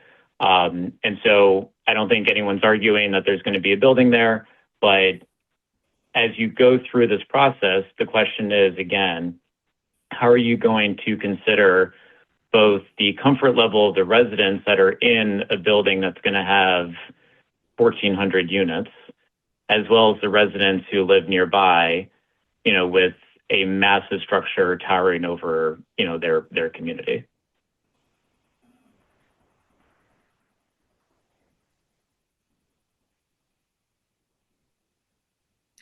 Joe, Anthony? Sure. Anthony, do you want to take this? Or do you want me to? Yeah, I'm happy to jump in. Thank you so much for your question. I mean, I think these are all real issues. And I think through the design process, we're going to be exploring all of them. As we think about density and we think about what we heard from the community in terms of the trade-off between the need for housing and additional density, there were a lot of reasons to push density to Site 5. For one, it's surrounded on 3 sides by wide streets, which could support density better than narrow streets. In our proposal, we're trying to orient those towers away from Pacific Street to try to preserve the scale of Pacific Street, which is more of a brownstone street than the other 3 streets. The other thing is that the site sits on solid ground, right? So completely independent from any MTA or platform infrastructure, which is, a benefit and can help accelerate the delivery of much needed housing in the community. But your questions about the size of the building, the height of the building, how the building is going to operate, these will all be questions that will be tackled during the design process. We're confident in our ability to have a fully functional, dynamic residential community that's this big. We have a best-in-class team of architects and engineers that will solve these problems. I am confident of that, but these are all real issues and we are very aware of them. So thank you for your comment. Thank you. Back to written questions. What has been done to ensure that the existing wind tunnel issues in the surrounding area are not made worse and are addressed? Joe and Anthony. So I'll jump in here. So we heard a lot about concerns, wind concerns during the public engagement process. It's something we're very focused on. It's early, but we're very focused on. This will also be extensively studied as part of the environmental review process. But we're exploring strategies like building out wider podiums and setting back the towers from those podiums, which could mitigate some of the wind effects throughout the project. When you think about that versus just a sheer building with a sheer wall, we think those articulated podiums could actually improve the pedestrian experience and ground plane experience and mitigate some of those wind concerns. But all of this requires further study, but I can assure you it's something we're very focused on. Thank you. Another mitigation question: what will be done to mitigate construction harms to existing residents nearby? Construction concerns, construction noise concerns, water shutoffs, dirt, etc. So again, we've heard a lot of these concerns throughout the public engagement process. It's something we continue to be very focused on. These are large, complicated projects that we can't guarantee there won't be any inconveniences, but just to start, these things will be studied again as part of the environmental review process. We'll be looking at things like noise, vibration, air quality, traffic, among other things. And again, to the extent any adverse impacts are identified, they'll be addressed in the relevant EIS documents along with the relevant mitigation measures to try to mitigate any of those construction-related impacts. But you have our commitment. That is something we're going to be very focused on as we get into the planning and commence construction. Thank you. Our last question of this round of written, what is being done to address traffic in the area? Flatbush and Atlantic are begging for planned patterns. How does this integrate those needs? I can jump in here as well. So as many of you know, the DOT is in the process of some major upgrades, improvements to the entire traffic circulation patterns in the Flatbush Avenue corridor. We're involved in ongoing conversations with DOT about how we can kind of tap into that. As we mentioned earlier, traffic and transportation more broadly will be covered as part of the environmental review process. And depending on those findings, there could be mitigation measures that are recommended. Thank you. All right, back to speakers. We have Gib Vaconi and Jose Moncayo on deck. So Gib, you should be invited to unmute yourself. Hi, good evening. Thank you very much. My name is Gib Vaconi, and as a former member of Community Board 8, I was quite involved in the AIM-UP rezoning and formulating its terms starting about 10 years ago. I would like to say that the AIM-UP rezoning is not comparable to Atlantic Yards, of which I'm also very familiar. The AIM-UP, the C63A zoning along Atlantic Avenue and AIM-UP has a floor area ratio of 9 and a max building height of 185 feet. The block 1120 and 1121 developments have a max building height of 684 feet. And although the numbers I don't think have been released yet, my preliminary calculations are that the FAR is probably around, the average FAR is probably around 15 to 16. So it's significantly more dense. And I wish we would stop trying to compare it to AIM-UP. It's not true. It's not accurate. It's just much denser. Now, I also want to ask a question of ESD. The AIM-UP rezoning mapped MIH option 1 as did the Gowanus rezoning. That calls for 25% of the units being affordable at an average of 60% of AMI. The proposal we have now from the development team and from ESD is for 22% of the units in phase 2 to be affordable. And more than half of those units will be affordable at 80% AMI and to 120% AMI. 80% AMI is $122,000 a year for a family of 3 in 2026, and 120% of AMI is $183,000. So my question is, what was ESD's rationale in agreeing to this and proposing this level of affordability? Please don't cite the community engagement. It was very heavily skewed towards upper income families of the exact income bands that are displacing low income and very low income people in this neighborhood right now. And the AIM-UP and Gowanus rezonings had extensive community engagement, followed by review by community boards, by the borough president, by the city planning commission. They were voted on by the city council. What we hear now this evening is an affordable housing program that's being proposed by a development team and staff of the ESD, none of whom were elected. So how did you arrive at the idea that this was an appropriate affordable housing offering for a project receiving such outsized entitlements and $700 million of subsidy? Thank you. Thank you. Thank you, Gib. I'll start, but I definitely do want to have Joe talk about the affordability as well. So we have been discussing a lot about the economics here are very important in terms of getting something built, and that is one factor here.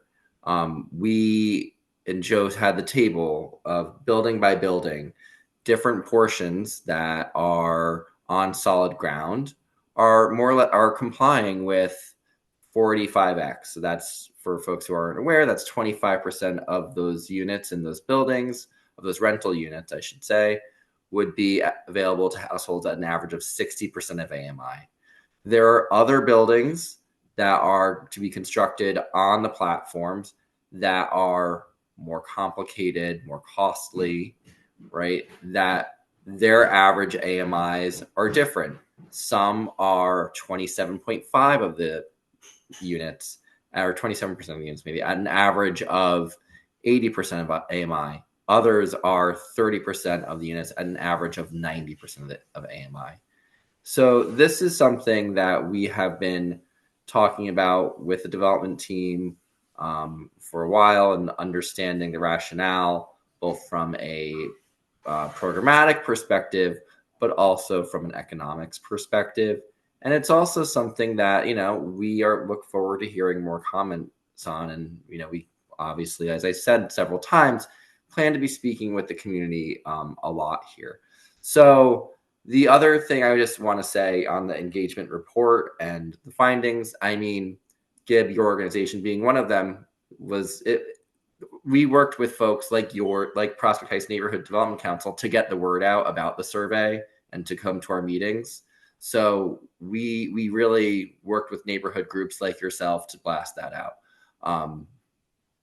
We think we got a very large turnout, all things considered, especially, and we had over 600 respondents. So, and that's thanks to the outreach that you did. Joe, anything on the affordability? I guess I would say a few different things. So one, with respect to, FAR, the platform sites, I think you cited 14. I didn't write it down. It's on average, much less than that. There is a difference between sort of, density or bulk and height. And one of the things that we tried to be very transparent on with respect to the site, going back to our first community engagement session, was sort of the trade-off. And we have heard a call for more open space, which I think goes back to, I think it was Colin earlier, kind of mentioning, where, how do we make this successful, given that these are taller buildings for folks in the community? And there's a bunch of studies on this that we've spent a lot of time with around things like elevatoring and amenities and access to open space. But when you look at 1120 and 1121 combined, I think it's roughly an 11 FAR. That is not intuitively the case because it has much less lot coverage than other, what I would call adjacent rezonings. With respect to the overall, affordability mix, we actually went into the different survey results and actually reweighted them and look at every different underlying income cohort. And what was very interesting about that was it didn't really change the results. And I'm happy to kind of share some of that data with you, Gib, at our next meeting. We can certainly talk through it in more detail. All that being said, and I think it's important to kind of pile on to what Joel said, we intend to continue to meet with the community. And I hope that the interactions that we've had to date and the level of sort of transparency and availability, which is, I think, very different than Greenland and probably much different than Forest City Ratner, kind of shows you the direction that is going.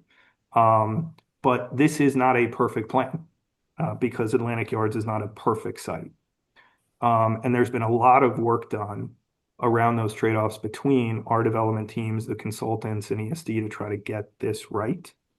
And I think it's actually in a maybe a better place than some may think, but still a work in progress. Thank you. Jose Moncayo, you should be able to unmute. Hello, good evening. Quick question. Is this the most housing that can be built on site? Joe? So you could certainly build more housing on site.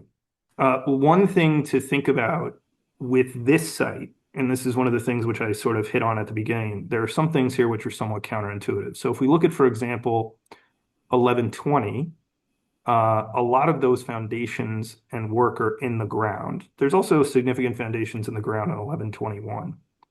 And so certain of those foundations actually have load-bearing constraints, where to go back in and build more housing, the reinforcement of those foundations given the complexity of dealing with the MPA, maybe actually as expensive as the foundations. So we'd be putting things very far forward in time.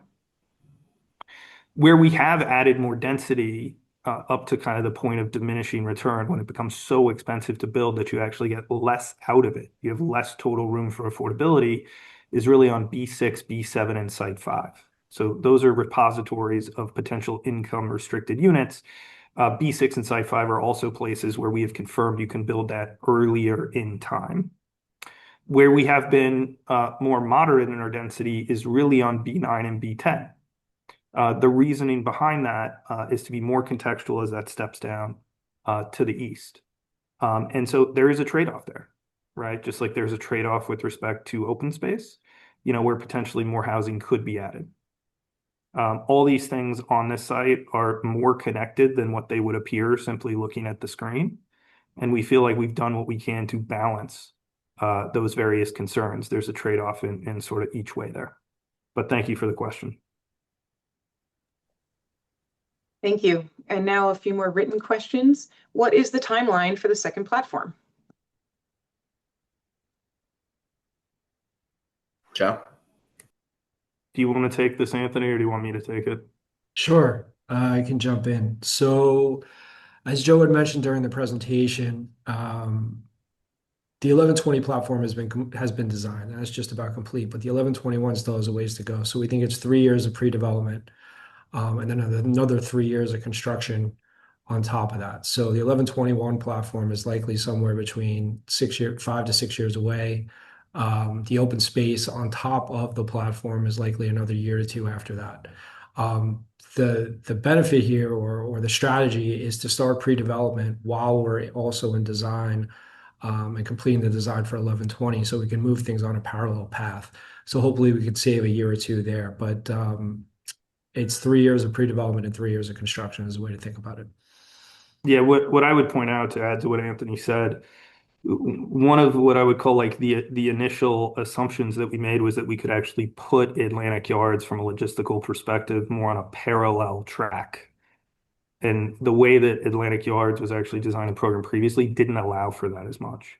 And so what we're talking about is delivering 2 acres of open space on 1120 along with income restricted housing, hopefully by the very early 2030s, where under the original plan, you were sort of late 2030s, 2040s. We've also made certain commitments to kind of move that forward. And the people on sort of this side of the phone, that'd be myself and Anthony, I know ESD, want to see this move forward as practically and as quickly as possible. And so, we invite sort of feedback and help in doing that. There's various processes in between here and there, but we do stand at a place currently where we know that that is all feasible, and have done a significant amount of work of making it, more cost effective, though we are dealing with a site that is inherently expensive to build on. Another question, what is being done to make sure this doesn't yield more displacement, both residential and small businesses, especially of lower income and Black and brown people from the area? Joe, Anthony? Sure. I can take this one, Anthony. Right, so we've conducted extensive community outreach, and we've examined the results. We've actually looked at those results via incomes, race, zip codes, where people live, the form in which they came. And you see actually this pretty consistent call for affordable housing or income restricted housing, across the spectrum. I would also point out that the affordable housing program, which we have suggested today and put forth, is approximately 40% more total units. We're also doing the deepest affordability first, which we heard kind of overwhelmingly was very important. And those are in the largest buildings. So the largest buildings within the sort of a new framework are actually at 60% of AMI, which we've heard, from certain folks in the community is very, very important to them. When you look at what I would call income restricted housing across a range of income levels, this would be like roughly 25% of all income restricted housing delivered in these community boards in the last, I think, 10 to 15 years. So it's sort of a big kind of sort of contribution to the income restricted or affordable housing pool, however you want to kind of refer to it. And so I think you have to also look at it in terms of that context. We also have been very open that, we are open to and would be supportive of community preference, both for current residents and, former residents of these community boards. That has certain implications subject to fair housing and other things, but is something that the development team is supportive of and would put sort of infrastructure behind to make that happen. With respect to businesses, and I think Anthony tried to reflect this, so I think the presentation is online. We were very focused on creating kind of subdividable boxes, as many of which were in this kind of 3,000 to 4,000 foot range as possible, which tends to be what supports smaller businesses versus big box stores. We're hoping that those are more kind of Brooklyn entrepreneurs, and we were also thinking through various what I would call more systemic programs with respect to entrepreneurship. None of those are set in stone, though it is something that we've heard is important and is on our minds as this moves forward. Thank you. Another question, what is the financial viability of the project? Joe? Sure. That's something we've thought very, very, very deeply about. And this project is infinitely more financially viable because of the time and money that Greenland already put into the ground. People who I think are taking time out of their evening to sort of be on this video call are probably intimately familiar with the amount of subsidy that have gone into other infrastructure-rich sites in and around New York City, whether that's Willets Point, whether that's Hudson Yards West, things of that nature. And one of the reasons that we've been so specific in where we have actually placed the bulk on the site, I think you heard that as kind of a recurring theme, is where it is most financially viable. The other thing, which isn't just the numbers and where you place the bulk on a site like this, is thinking through how you make the project as a whole more resilient. When you're building an individual building on a solid ground site, it is unlikely that it will go through a recession. Something the length of Atlantic Yards will almost assuredly go through a recession unless we are all very lucky and there isn't one for another 10 years, which would be highly unusual. And so we want to think about, and we have thought about ways to make sure that it's financially viable, not just on our current set of assumptions, but that individual buildings can move forward as the world may change and evolve over time. We've also spent a lot of time in concert with ESD doing that and sort of pressure testing these assumptions. Because one of the reasons that Greenland failed, one is that they really had a totally different plan, which was very focused on condominium, right? We don't think that's right for a bunch of reasons. But one, we're very focused on delivering kind of housing, mostly rental housing. But two, they were just looking at it from a set of flawed assumptions. And so one of the kind of tensions in the exercise that we've been undertaking is to try to almost push the pro forma as much as one can for community benefit, but not push it so far that you break it. Because if you break it, then there is no housing. Nothing gets built, right? And that's something we've spent a lot of time with ESD and our consultants in doing, and we're confident we're at sort of a good balance of that going forward. Great. One of our final questions, what provisions are being made for the elderly, handicapped, and New Yorkers who have mobility challenges? I can jump in here, Joe, unless you want to take it. Yeah, go ahead, Anthony. Well, as a baseline, the project will be compliant with all ADA and fair housing rules and regulations regarding accessibility. Also regarding the elderly, we are proposing an intergenerational community center on B6, which again will be the first building to deliver. And while again, the programming hasn't been confirmed, we envision that this could provide, among other things, senior services, as well as childcare and other community-based services. Thank you. This is a two-part question. Have you considered not covering up the rail yards and leaving them as is, or has the development team considered converting B8, 9, and 10 into strictly community spaces like a park instead of residential? I'll start. So, no, we have not considered leaving these sites, the yard sites, the platform sites as is. We think it's incredibly important to have housing in this transit-rich, dense area, whether there are 9 subway lines at Atlantic Terminal, one of the largest transit hubs in New York City, probably the country. And this is a prime opportunity for significant housing. And the state is fully committed to making sure there's housing here, and really in part following through on the original vision and improving on that original vision from Atlantic Yards, the Atlantic Yards vision, which was to have housing on these sites. This initial investment that's been committed of the $175 million is, kind of demonstrates that commitment. But no, we have not considered leaving these sites empty, and we're committed to having housing on these sites because that is, really what the goals were of this project, and currently where we are with the housing crisis, what is really needed. Joe and Anthony, as it relates to the specific question on Block 1121, I'll let you add anything. So I would say, picking up from Joel, with respect to Block 1121, we really kind of approached it with a blank slate. What you actually see in kind of the building or the diagrams we presented was picking up on much of the foundations left in the ground by Greenland, while trying to preserve as much open space on Block 1121 as possible. I think it is fairly uncommon for a development team to come into a project like this or development like this, and the first thing they do is remove a building, right? And so one of the things we think about is sort of like quality of development delivery, and trying to, in some ways, let the site kind of drive some of that, which is very, very important in a site like this. It would not make sense to us, as we look at those trade-offs, housing, open space, affordability, and also from a project feasibility perspective, like the public investment needed to simply build B8, B9, B10 as a park.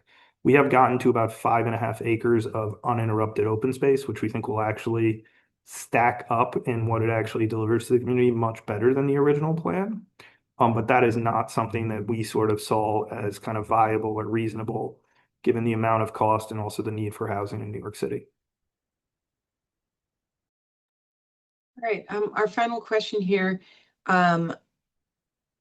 What is the AMI in layman's terms for the buildings on the site? Do you want me to take that, Anthony, or do you want to take it? Sure, you can take it.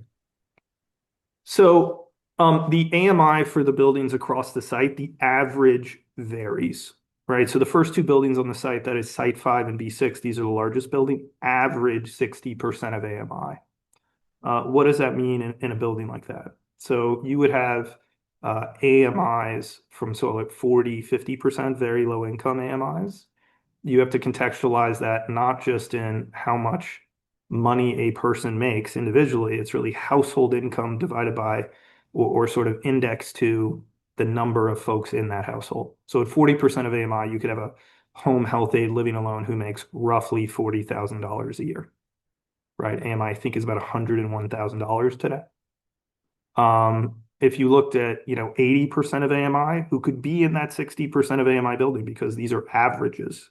So a 25 at 60 building is not simply all income restricted housing at exactly 60% of AMI. You could have a preschool teacher married to a carpenter with 2 kids, like a young carpenter, if that makes sense. At 100% of AMI, a person could find their way into those 60% of AMI buildings. You may have sort of a young nurse. And then at the upper end of the spectrum, so this would be more in the building. So think about B5, B7, B9, B10, 120% of AMI. You're looking at maybe like 2 high school teachers with 2 young kids, right? So with AMI, like sort of 118 for a family of 1, it's not as simple as multiplying. And just to be clear, the bands that we put on the page were illustrative, right? You could actually move those bands around a little bit and get to similar averages. And that is something that we're still working through today. Thank you. All right. We have allowed a little extra time, but we see a bunch of people still on and deeply appreciate it. I think with that, a reminder that you can always email us and we keep the website up to date. The presentation from today and the recording from today will be put up on the website. And we really thank everyone for their time and are excited to continue to see you throughout the engagement and environmental review to come. Have a great night. Thank you so much. Thank you, everyone. Thank you, everyone. Appreciate your time.